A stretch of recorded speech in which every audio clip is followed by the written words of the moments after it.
আজ আমরা right from of ভার্বসের কিছু রুলস নিয়ে আলোচনা করব। The earth move round the sun, the sun gives us light, I can reading book এবং I shall going to Dhaka, এর বিষয়ে আলোচনা করবো ইনশাল্লাহ।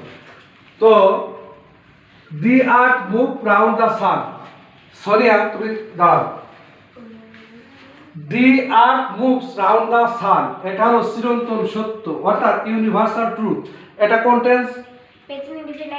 Present indefinite tense. তো প্রেজেন্ট ইনডিফিনাইট টেন্স হলে ভার্বের শেষে এস বা ইএস যোগ হয় যদি সাবজেক্টটা থার্ড পারসন সিঙ্গুলার নাম্বার হয়। তো দি আর এটাও থার্ড পারসন সিঙ্গুলার নাম্বার। এখানে মুভ আছে, কি হবে আমাদের? মুভস হবে। এটা কি হবে? মুভস। তাহলে আমাদের অ্যানসারটা কি আসবে? দ্য আর্থ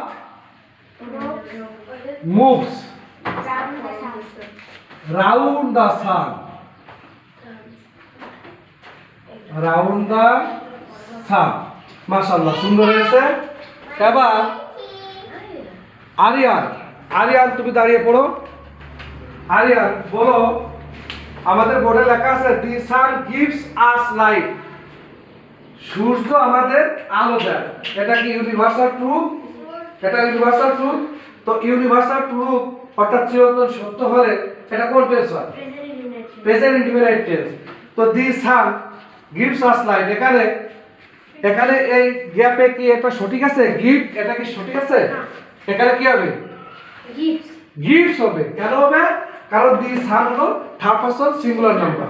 তাহলে আমাদের পুরো অ্যানসারটা কি আসবে? দি সান গিভস আস লাইট, অর্থাৎ সূর্য আমাদের আলো দেয়। এবার আছে আই ক্যান রিডিং বুক। মাসপিয়া আমাদের পঞ্চম শ্রেণীর শিক্ষার্থী, স্কলারশিপ পরীক্ষার্থী। আই ক্যান রিডিং বুক, এখানে গ্যাপে আছে রিডিং, এটা কি সঠিক আছে? না স্যার। কেন? কোন ভার্বের আগে যদি ক্যান থাকে তাহলে ভার্বের বেসিক ফর্ম হয়। হাই, মাশাআল্লাহ, সুন্দর হয়েছে। কোন গ্যাপের আগে যদি ক্যান থাকে তো সেক্ষেত্রে ভার্বের বেসিক ফর্ম অর্থাৎ V1 হয়। তো এখানে সঠিক উত্তরটা কি হবে সবাই বলি আমরা? আই ক্যান রিড বুক। মাশাআল্লাহ, খুব সুন্দর হয়েছে। আই ক্যান রিড বুক। যদি কোনো ভার্বের আগে, যদি কোনো গ্যাপের আগে ক্যান থাকে সেক্ষেত্রে ভার্বের বেসিক ফর্ম হয়। নেক্সট আমাদের আছে I shall going to Dhaka. আমাদের পঞ্চম শ্রেণীর শিক্ষার্থী জাকিয়া। স্টার্টার তুমি বলো I shall going to Dhaka, এই শ্যালের পরে গোয়িং আছে, এটা কি সঠিক আছে? না স্যার। কেন নেই?